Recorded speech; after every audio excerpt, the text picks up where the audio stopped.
This is the Coach Calhoun Show featuring Fairmont State University men's basketball head coach Jared Calhoun.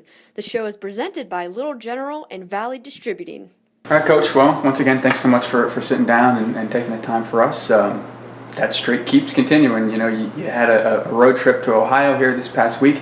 You take care of business, and now was it 9 in a row, and you're looking at a tough week ahead.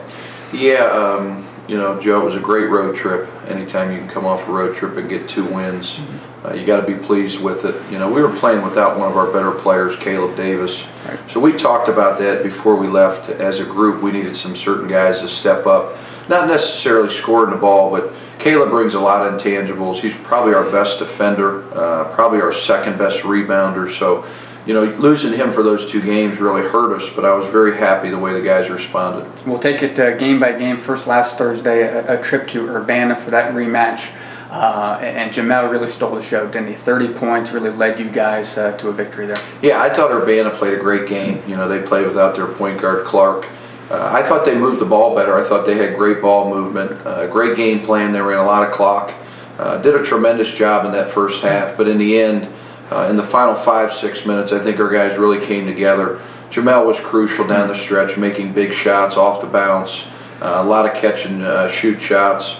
Our guys did a great job of finding them, though. I think our team is really starting to understand their roles better, especially late game. You know, when you have an inside presence like Nick Harney and an outside presence like Jamel Morris, it makes us very difficult to guard. And then in classic MEC fashion, you get the 1 day off and you're right back on the court again on Saturday in your hometown, the Cleveland area. You were a little worried, a little cautious about this game at Notre Dame just because they're so good at home, but that was just an old-fashioned take care of business type of deal. Yeah, Joe, Notre Dame was coming into that game 8-2 at home. A lot of teams have went to Cleveland and lost, so it's a very, very hard environment because it's a very small gym.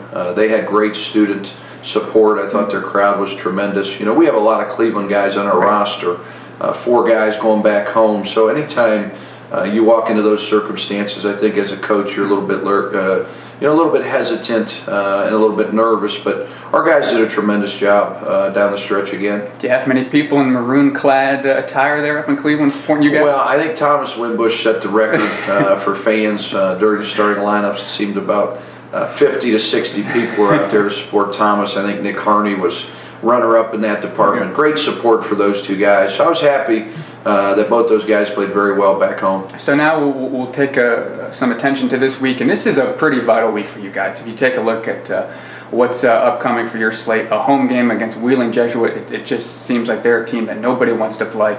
And then Saturday, of course, is the big one, the rematch with West Liberty. First, the Wheeling Jesuit game.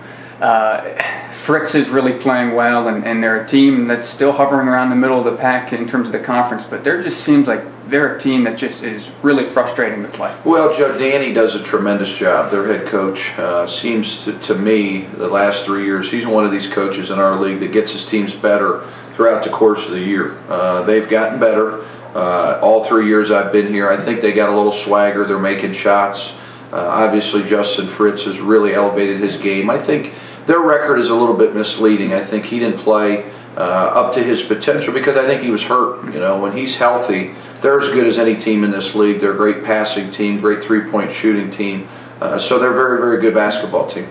Their team, obviously, that you guys had to scratch and claw up there in Wheeling, and a team that beat West Liberty earlier this year. So certainly a game that you guys have to have your total attention to before Saturday, which obviously is one people are really thinking about. Yeah, we've talked a lot about that this week.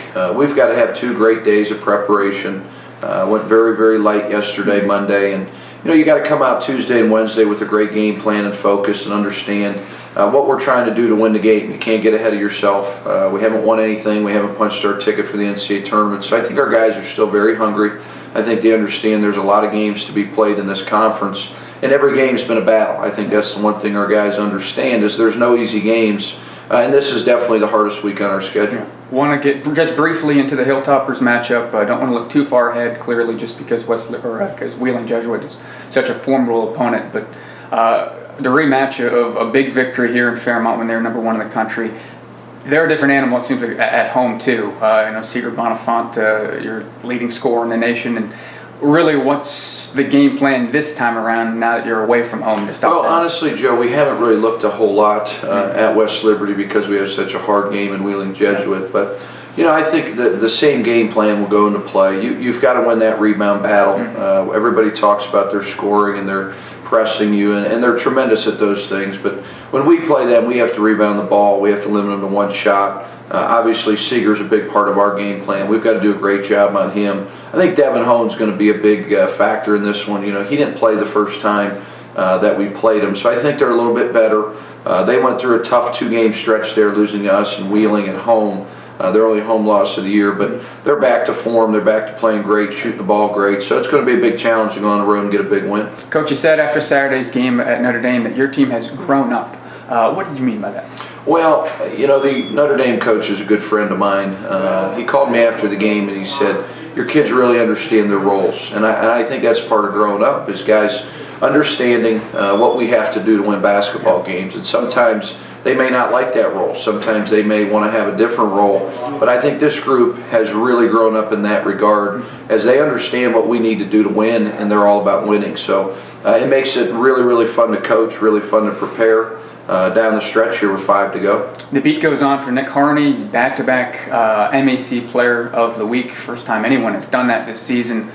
Seems like he's just a double-double machine right now, which is what you really need.